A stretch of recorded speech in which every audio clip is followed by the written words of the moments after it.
Hello everyone, আসসালামু আলাইকুম। কেমন আছেন সবাই? চলে আসলাম এনাদার ব্লগ নিয়ে। তো আমি আজকে ফ্রেঞ্চ ফ্রাই তৈরি করে দেখাবো। এভাবে ফ্রেঞ্চ ফ্রাই তৈরি করে খেলে কিন্তু বাইরে থেকে যে টাকা দিয়ে ফ্রেঞ্চ ফ্রাই কিনে খাই, সেই কিনে খাওয়ার থেকে ঘরে তৈরি করে ফ্রেঞ্চ ফ্রাই খাওয়া কিন্তু খুব সহজ। তো ফ্রেঞ্চ ফ্রাই তৈরি করার জন্য এখানে আমি বেশ কয়েকটা আলু খোসা ছাড়িয়ে নিয়েছি। এখন আমি এগুলো ফ্রেঞ্চ ফ্রাই এর মতো করে একটু বড় সাইজের আলু নিতে হবে। যত বড় সাইজের আলু নেওয়া হবে তত কিন্তু দেখতে সুন্দর লাগবে। তো আলুগুলোকে আমি কেটে নিচ্ছি।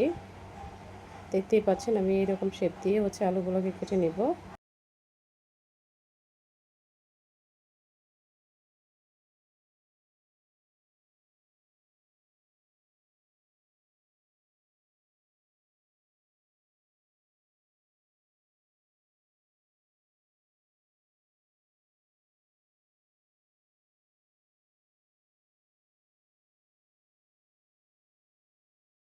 তো আলুগুলা কাটা হয়ে গিয়েছে। এর মধ্যে আমি আলুগুলাকে দুইবার ধুয়ে নিয়েছি, ধুয়ে পরিষ্কার করে নিয়েছি, পানি পাল্টে নিয়েছি। তো এখন আমি দিয়ে দিব লবণ। লবণ দিয়ে আলুটাকে কিছুক্ষণ ভিজিয়ে রাখবো। এদিকে চুলার মধ্যে একটা প্যান বসায় দিয়েছি, দিয়েছি পানি।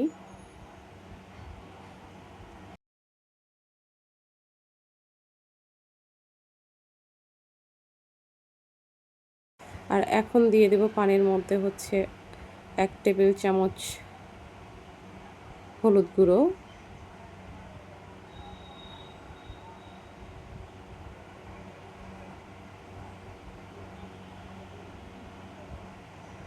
আর দিয়ে দেব কেটে রাখা আলুগুলো। ঢাকা দিয়ে এটাকে 2 মিনিটের মতো সিদ্ধ করে নিব।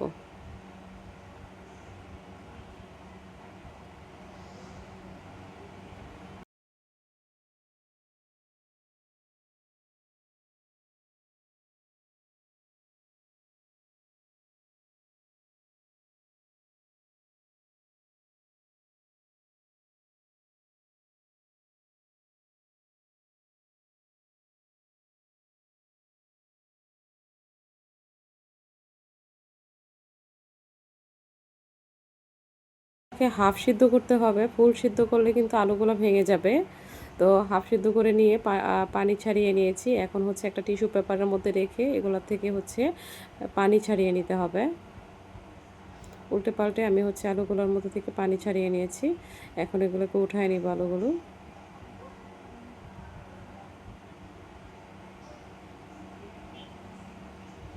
এই পর্যায়ে আলুগুলোর মধ্যে আমি দিয়ে দিব 2 টেবিল চামচ কর্নফ্লাওয়ার, দিয়ে দিব 1 টেবিল চামচ গোলমরিচের গুঁড়া।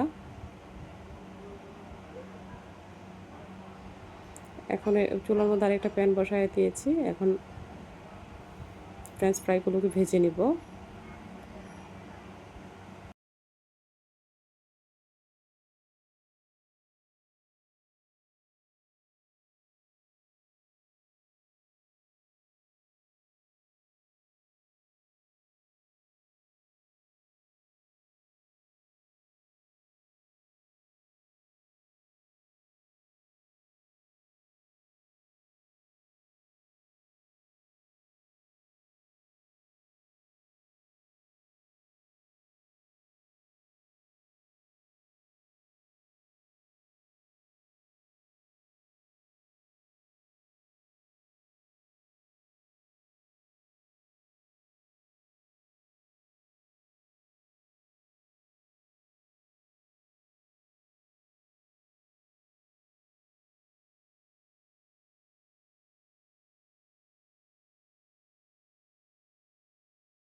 এরকম লালচে আর মুচমুচে করে ভেজে নিতে হবে।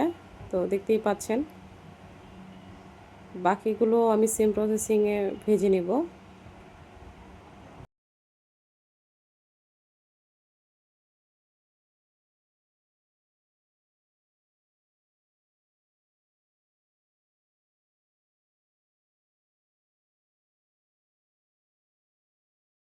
তো হয়ে গিয়েছে ফ্রেঞ্চ ফ্রাই।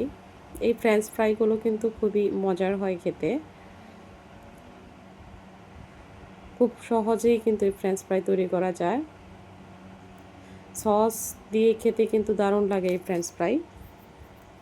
ভিডিওটি ভালো লাগলে লাইক, কমেন্ট, শেয়ার দিয়ে পাশে থাকবেন। নেক্সট ফিরে আসবো কোনো একটি ভিডিও নিয়ে। সে পর্যন্ত সবাই ভালো থাকবেন, সুস্থ থাকবেন। Take care. আল্লাহ হাফেজ।